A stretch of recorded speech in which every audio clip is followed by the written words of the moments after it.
신앙생활하면서 주님의 말씀대로 정말 따라서 신앙생활하기가 쉽겠습니까? 어렵겠습니까? 그냥 마음에 맞는 사람 몇 명끼리 모여서 스트레스도 안 받고 부담도 없이 신앙생활한다면 재미도 있을 것 같습니다. 그러나 우리 모두는 다 예수님을 믿어 구원받고 이 세상 살면서 예수님의 말씀대로 따라야 될 사람들이죠. 예수님은 사랑하라 그래요. 이 사랑하기가 얼마나 어려운지. 예수님은 겸손하게 살라 그래요. 조금 무엇인가 가지고 있으면 우쭐하잖아, 여러분. 예수님 전도하라 그래요. 아는 사람에게 가서 전도지 나눠주고 교회 한번 가져가면 좋을 것 같은데 전도하라 그래. 전도는 누구한테 해야 돼요? 교회 예배당 안 오는 사람에게, 예수님을 안 믿는 사람에게 전도해야 되니 그 사람에게 가서 고개를 숙이고 웃어줘야 되고, 예배당 한번 가봅시다. 친구에게 우리 교회 한번 가봅시다. 여러분, 이거 정말 쉽지가 않아요. 예수님은 사명으로 살래요. 나에게 달란트가 있으면 그 달란트를 가지고 주님을 위해 헌신하며 살아가는데, 여러분, 이게 얼마나 어렵습니까?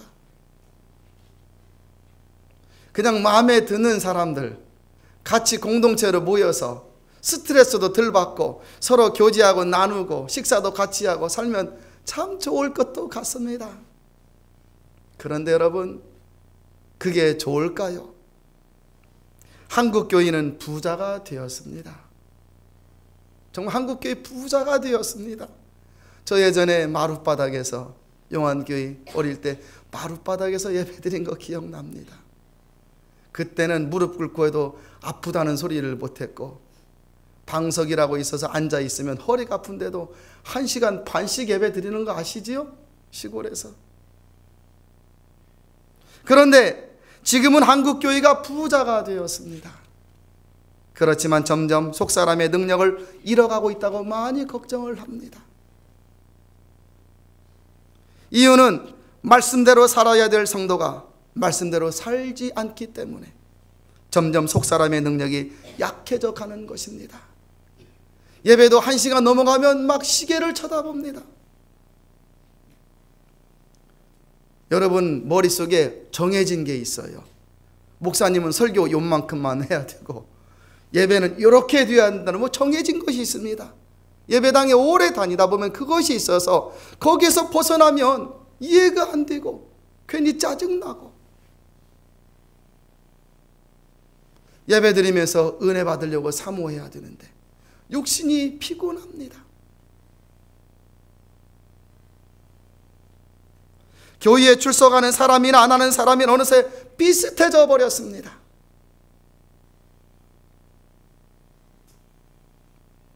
자신을 이기려고 노력하고 말씀을 지키며 살려고 노력하는 성도들이 점점 갈수록 줄어들고 있습니다. 말씀에 행함이 없으면 교인이나 성도는 능력을 잃을 수밖에 없습니다. 지갑은 가졌는데 속에 아무것도 없는 지갑을 가지고 다닌다고 생각을 해보십시오. 지폐도 없고 크레딧 카드도 없이 빈 지갑, 아무리 명품 지갑이라 할지라도 그거 다니고 다니면 사람들이 야, 저 사람 명품 지갑 가지고 다니는구나 생각할 수 있겠지만은, 그러나 나는 알잖아, 여러분, 이게 빈 것이라는 것을. 오늘날 한국 교회는 건물도 좋습니다. 돈도 있습니다. 똑똑한 사람 많습니다. 그런데 쉽게 시험 들고 넘어지고 믿음으로 받아들이지 않으려고 하고 말씀대로 살지 않기 때문에 속사람의 능력이 점점 약해져 가고 있는 것입니다. 여러분, 예배 시간이 평안하십니까? 우리 다운교회 성도 여러분 물어볼게요. 자, 눈을 번쩍 뜨시고 한번, 예배 시간이 평안하십니까? 평안하면 졸립니다. 예배 시간은 평안한 시간이 아닙니다. 긴장을 하고 하나님의 음성을 들을 귀를 쫑긋해야 되고, 구약으로 치면 여러분, 앞에서 나 대신 염소 양이 죽는데 내가 잠자고 있으면 되겠습니까?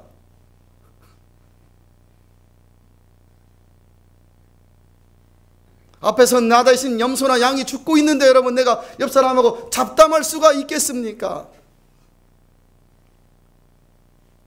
주님이 여기에 설교하신다는데 휴대폰이 띠리링 울렸어요. 잠깐만요. 휴대폰 받겠습니다. 할 수가 있겠습니까?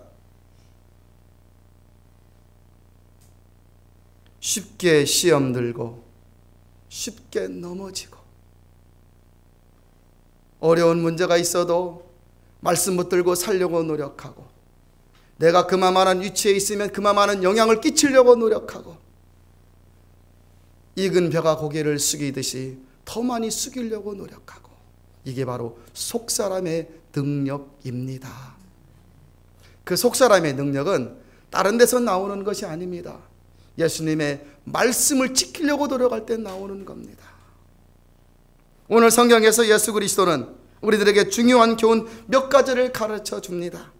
첫째는 축복하며 살라고 말씀하십니다. 축복, 어떤 대상이나 사람의 행복을 비는 것을 말하지요. 성경은 14절에서 너희를 핍박하는 자를 축복하라, 축복하고 저주하지 말라 그래요. 목사도 쉽지가 않습니다. 싸움한 사람 어떻게 용서할 수 있어요? 나에게 잔소리하고 싫은 소리 하는데 어떻게 용서가 됩니까? 여러분? 되십니까?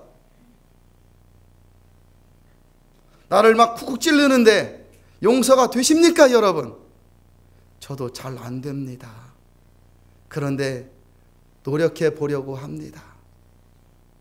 예수님은 축복하며 살라 말해요. 나를 핍박하는 자 축복하는 건 쉬운 일이 아닙니다. 한 소리 들으면 우리는 세 마디를 쏟아내는 그런 사람들이잖아요. 그럼에도 예수님을 믿어 하나님의 자녀가 된 사람들은 세상 사람들과 달라야 된다고 가르쳐주고 있는 겁니다. 우리가 구원받은 자라고 하면 세상 사람과 달라야 된다고 가르쳐주는 거예요. 그게 그 사람이 진짜 구원받은 사람이라는 말입니다. 자, 1월부터 오늘이 11월 마지막 주일이에요. 1월부터 여러분 한번 생각을 해보십시오.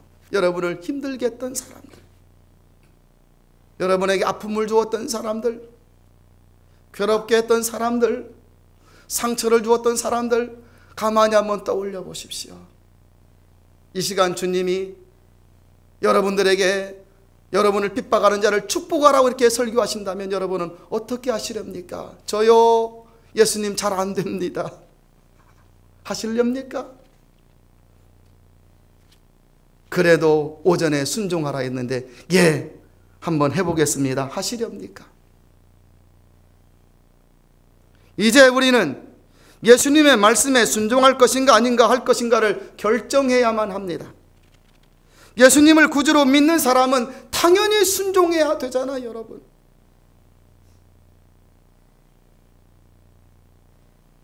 (2011년도도) 이제 한 달밖에 조금 더 남았는데, 저는 우리 다운의 성도들은 한 달 조금 더 남은 이 시간을 남들을 용서하며 축복하면서 살았으면 좋겠습니다. 한 해를 그렇게 마무리해 나갔으면 좋겠어요.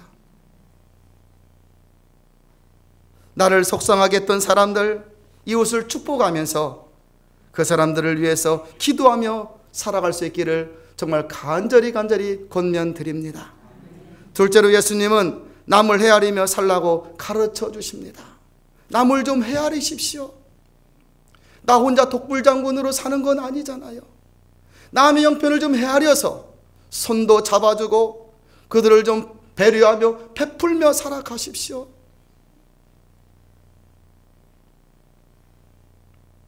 본문 15절에 이런 말씀이 있습니다. 같이 한번 15절을 읽습니다. 15절 시작.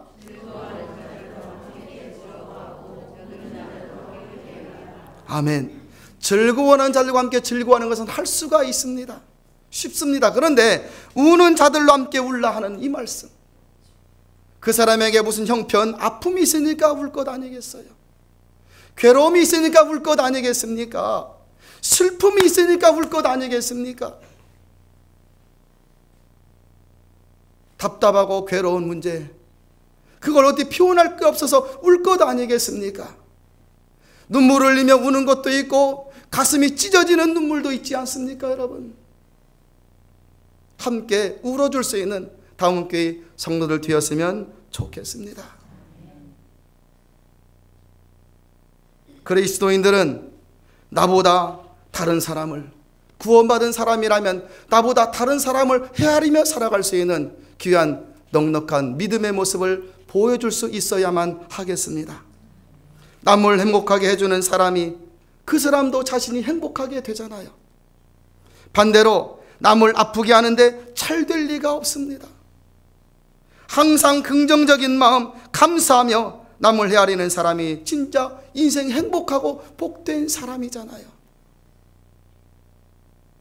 어느 수필가의 이야기입니다. 서울에 예전에 한옥들이 많이 있을 때 신설동 한옥에서 봉천동 한옥으로 이사를 했습니다. 신설동 한옥에서 잘 살았기에, 거기서 복 있게 살았다고 생각했기에 그 복이 자기를 따라오게 만들려고 이사 갈 때 창호지를 다 찢어 놓았어요. 막 마당에다 온갖 잡동 쓰레기를 다 어질러져 놓았습니다. 왜요? 그 집에 복이 머물지 않고 자기를 따라오게 하려고. 그리고 나서 이제 봉천동 한옥으로 이사를 했는데요, 그 봉천동 집에 도착해서 대문을 딱 열자 마당이 깨끗한 거예요.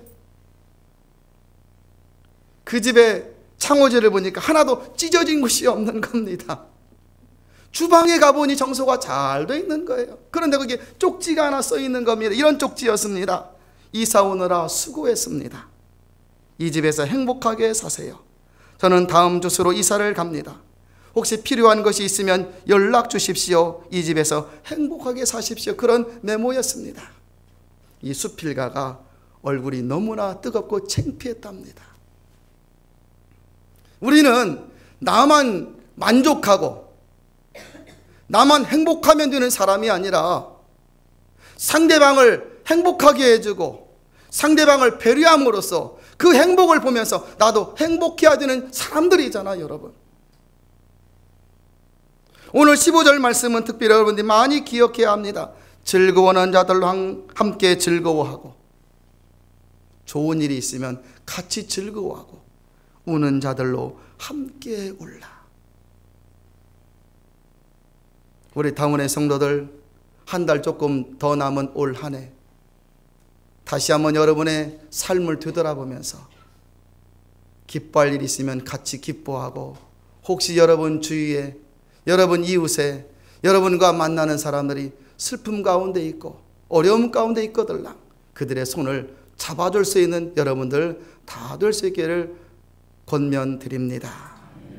마지막 셋째로 예수님은 악을 버리고 선하게 살라고 말씀하십니다. 17절입니다. 아무에게도 악을 악으로 갚지 말고 모든 사람 앞에서 선한 일을 도모하라. 21절에도 악에게 지지 말고 선으로 악을 이겨라 말씀했습니다. 여러분, 악이 여러분의 마음속에 들어옵니다. 슬그머니 우리 마음속에 들어와요. 우리의 입에서 악한 말이 나가게 만들고 우리의 생각이 악한 생각하도록 만들어 갑니다. 예수님은 주기도문에서 뭐라고 가르쳐 주었죠? 시험에 들게 하지 마옵시고 다만 악에서 구하옵소서 기도하라 했잖아요, 여러분. 구원받은 신자는 사는 것이 달라야 한다는 말씀입니다. 세상이 악하다고 나도 악하면 안 됩니다. 저 사람이 악하게 한다고 나도 악하게 하면 안 됩니다. 세상이 악합니다. 그렇다고 해서 우리가 그 악에 파묻혀 악한 마음, 악한 생각을 하며 살아가면 안 됩니다. 자꾸 여러분 마음속에 있는 착한 생각, 선한 생각을 전파할 수 있어야 합니다. 분명한 것은 이 세상은 선과 악이 함께 있습니다. 착한 사람도 있고 나쁜 사람도 있잖아요. 문제를 만드는 사람도 있고 이해하고 화평을 만드는 사람도 있잖아요. 이런 세상에 우리는 어떻게 살아야 됩니까? 악한 자가 되지 말고 자신을 지켜나가는 것이 중요한데요, 19절을 같이 한번 읽겠습니다. 19절을 우리 한 목소리로 읽어보겠습니다. 시작. 내 사랑하는 자들아, 너희가 친히 원수를 갚지 말고 진노하심에 맡기라. 기록되었으되 원수 갚는 것이 내게 있으니 내가 갚으리라고 주께서 말씀하시니라. 아멘. 여러분, 영적인 세계는 성령의 능력으로 이루어지는 세계입니다. 세상 사람들은 악을 행하면서 어찌하든지 믿는 자들을 넘어뜨리려고 하고, 여기 계신 분들 가운데서도 핍박을 당하는 분들이 있고 아픔 가운데 있는 분들이 있잖아요. 그들에게 똑같이 하면 되겠습니까? 선으로 악을 이기라는 그 말씀을 기억하면서 남을 축복하는 사람, 하나님의 축복을 받게 될 것이에요. 남을 용서하는 사람, 하나님의 용서를 받게 될 것입니다. 남을 이해하는 사람, 하나님의 이해를 받는 사람이 될 것이에요. 남을 사랑하는 사람, 하나님의 사랑을 받는 사람이 될 것입니다. 사랑하는 다음교회 성도 여러분, 이제 한 달 조금 더 남은 올 한 해 저도 많이 노력을 할 것이에요. 여러분도 같이 노력하셔서 우리 다음교회는 정말 주님의 말씀을 실천하는 그런 공동체,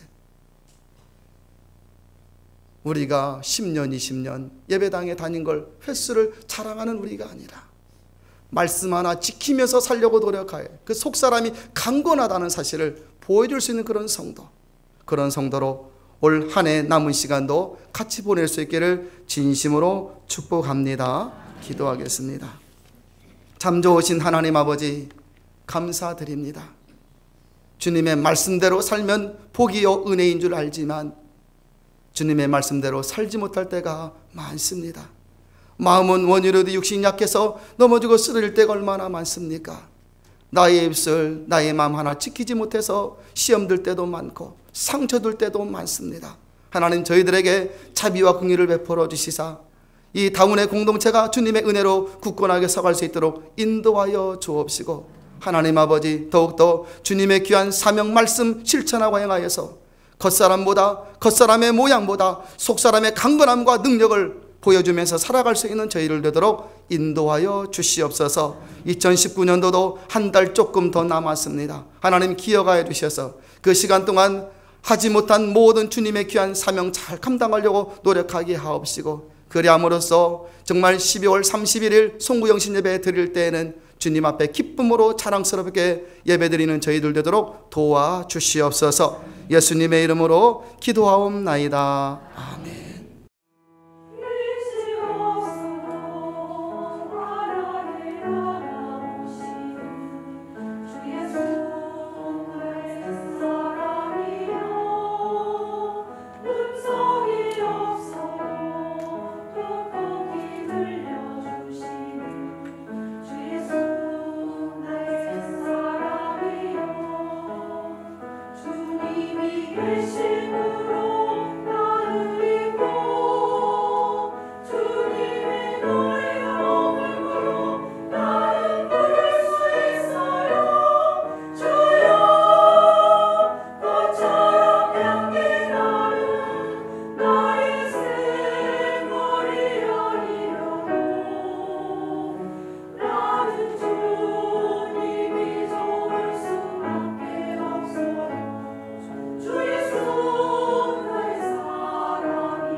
예수